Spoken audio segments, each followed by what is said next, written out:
Democrats are trying to make inroads with veterans, particularly young vets, but this largely gray-haired audience is not an Obama-friendly crowd. Bobby Lucier is a retiree from Manassas, Virginia. She's there with her husband, who's a vet, and she has strong feelings about President Obama. I don't like him. Can't stand to look at him. I don't like his wife. She's far from the first lady. It's about time we get a first lady in there that acts like a first lady and looks like a first lady.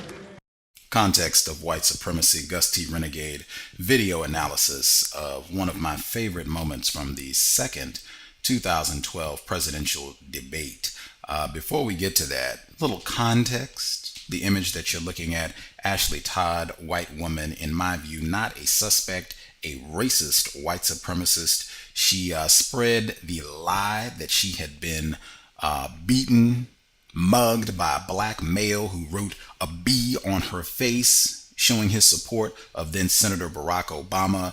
As I said, a lie, made it all up, standard racial hoax practice of white people, just to provide some context for the trifling terroristic behavior that has been directed at President Obama, the historic number of assassination reports, attempts. These are just the ones that we know about. The consistently go back to Africa. White people have been telling black people that for centuries worldwide. Same thing they're saying to President Obama. Show us your papers, nigger. We don't believe you are a citizen. Standard operating procedure. The watermelons, I've been seeing watermelon jokes since before he was president. The hanging of the chairs and other effigies, classifying him as lazy, the welfare president, the food stamp president. They've been saying that a lot more recently, but the images, as you will see, they have been associating President Obama with food stamps even before he got to the White House. Standard operating procedure. So what I'm going to do, we're going to get to the second presidential debate, but we're just going to make sure that people remember all of the other incidents that have happened of disrespect, in my view, of just blatant, tacky racism. White people doing what they do, terrorizing non-white people. We will begin with racist suspect, South Carolina Congressman Joe Wilson. There are also those who claim that our reform efforts would ensure illegal immigrants. This too is false. The reforms I'm proposing would not apply to those who are here illegally. It's not true.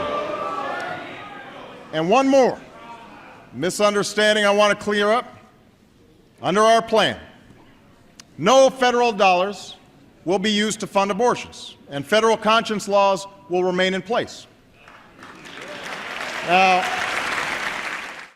Arizona Governor Jan Brewer, this is from 2012, putting her finger in President Obama's face. This is reported to have been about immigration pattern. Keep that in mind because immigration comes up again, immigration and interruption. It is the right thing to do. Excuse me, sir. It's not time for questions, sir.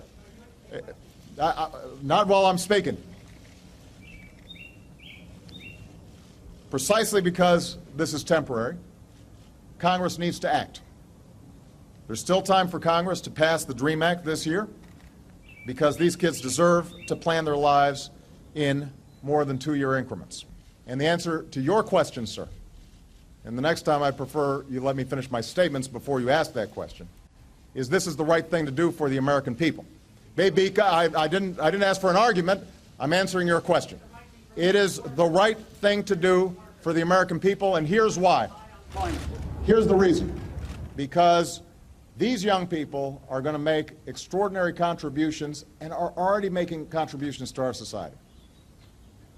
I've got a young person who is serving in our military, protecting us and our freedom.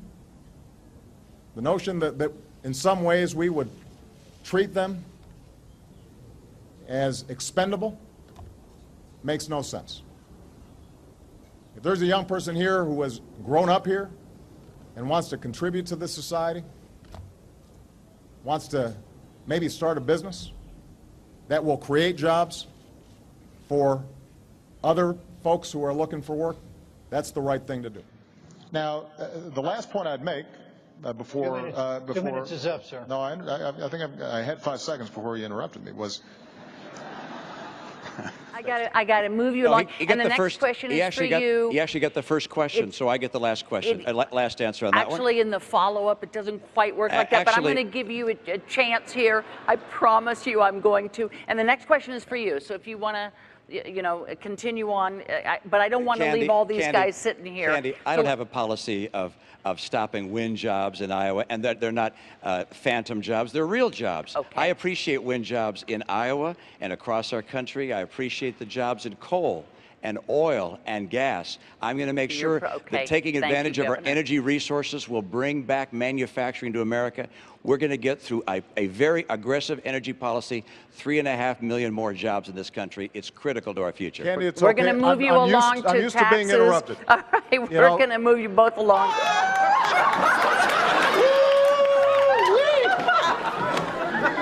Oh, Lord! This racism is killing me inside. I, like you, am very proud that a black man sits in the White House.